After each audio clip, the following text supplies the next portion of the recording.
and good evening. I'm going to record this one at night because tomorrow's going to be busy and I'm not going to get to it otherwise. Yeah, first of all, new shirt. Thank you to Nicola. It's got, I think, parakeets and parrots, but I am not enough of a bird person to be able to tell you for sure. Um, let's see. First question. Yeah, comes from Barb. Hello. Thanks again. Let's see. So it's another video. Yeah, about how. Okay, and there's a link to the YouTube video. One of the things they bring up is that we haven't isolated SARS coronavirus 2 yet. Yeah, which is all kinds of crazy. Let's unpack this very stupid thing, but then we can go on. Yeah. Okay.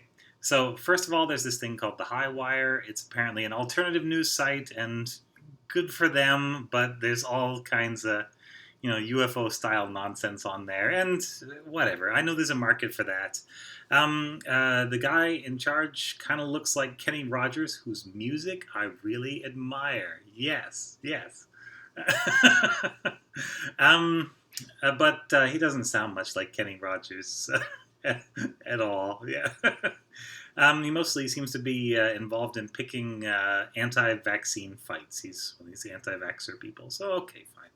But we're here to discuss the science, and so he's brought in his ringer for this particular episode is a guy called Andrew Kaufman, MD, who we looked up and apparently does have an MD, was briefly at one of the State University in New York branches, is a psychologist who, from what he's said, has had, it sounds like a university biology course, like maybe a first or second year course, and has now decided he's a virologist, and, good luck, yeah. It'd be like me just, I don't know, deciding I'm a psychologist, yeah. And the answer is that wouldn't work out very well because I don't know what I'm doing. And this guy doesn't either. It really shows. Boy, does it show. All right, so what does he say?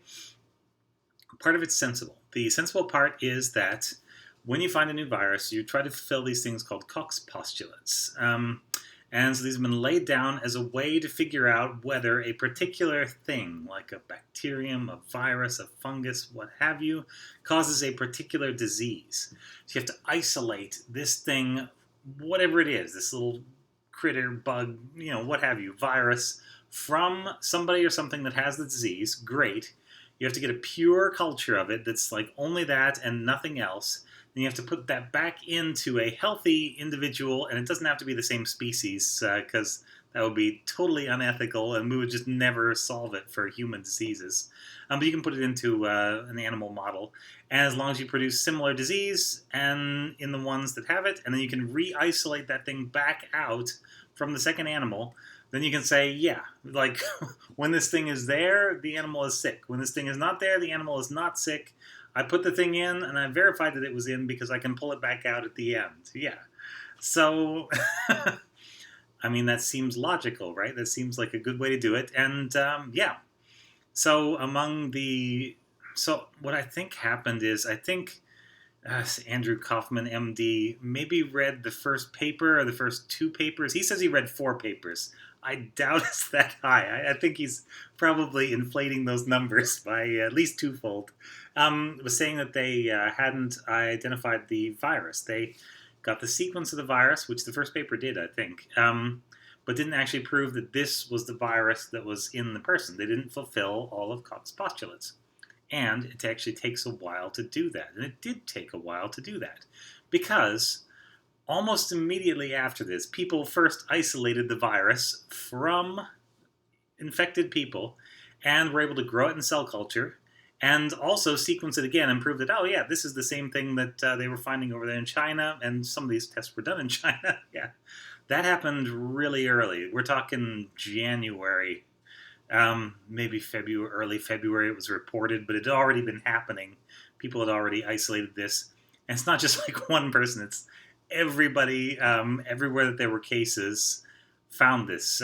Pretty much every country with a state-sponsored medical system of some sort has an isolate of this virus, which has come from a person who was sick. So that's the thing that he says has never happened, and that's happened more times than I can count. You can actually log on. There's a thing called the BEI, and you can, if you have the appropriate paperwork, you can request that they send you this virus, which was isolated from a person who was sick. So, yeah, all right.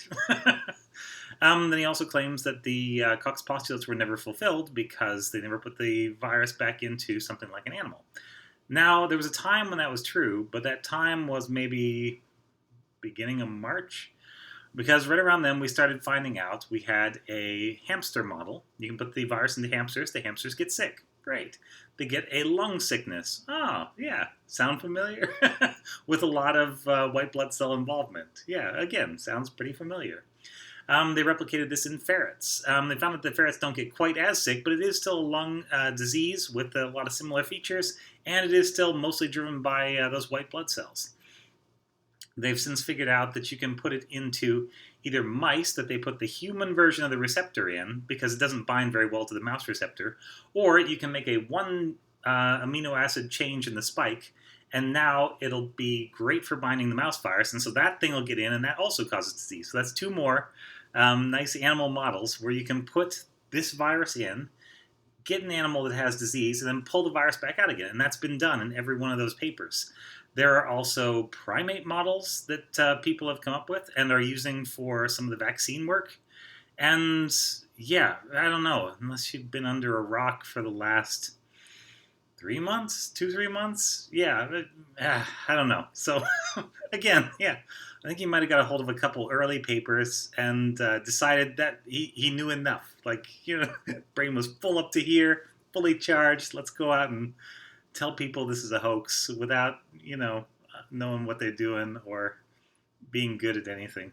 And that's fine. He's a psychologist. He doesn't really have any business talking about viruses any more than I have any business talking about various psychological conditions, because I don't know what I'm doing there. So yeah, it's another stay in your lane moment from somebody that I don't even know if these people ought to know better or if they're just bad at their jobs fundamentally. It's hard to tell. When you mess up to a certain extent, it just becomes almost impossible to figure out why and how a thing like this could have happened. Anyway, but Kenny Rogers is there egging him on, because he really likes this stuff too. So that's all it is. There's nothing of substance here, and the information that they're peddling as super revealing and stuff has been false for many months, and it was only true because the tests that they were talking about were in progress and hadn't been done yet, or had been done in papers that these bozos didn't read. So there we go. Yeah, I mean, by this point you pretty much know, right? If somebody's coming out and telling you the big hoax, the big corona hoax, there's something not on the up and up there. Yeah, anyway, thanks very much. Sorry that was so long. Hopefully, I don't know, hopefully nobody pays attention to this thing, or whatever. There'll be people that like it, and hopefully they just talk to each other and whatever. I don't know. I don't even know anymore. Thanks very much for bringing me to another weird part of YouTube. This is Ask Dr. Ben. Have a great night.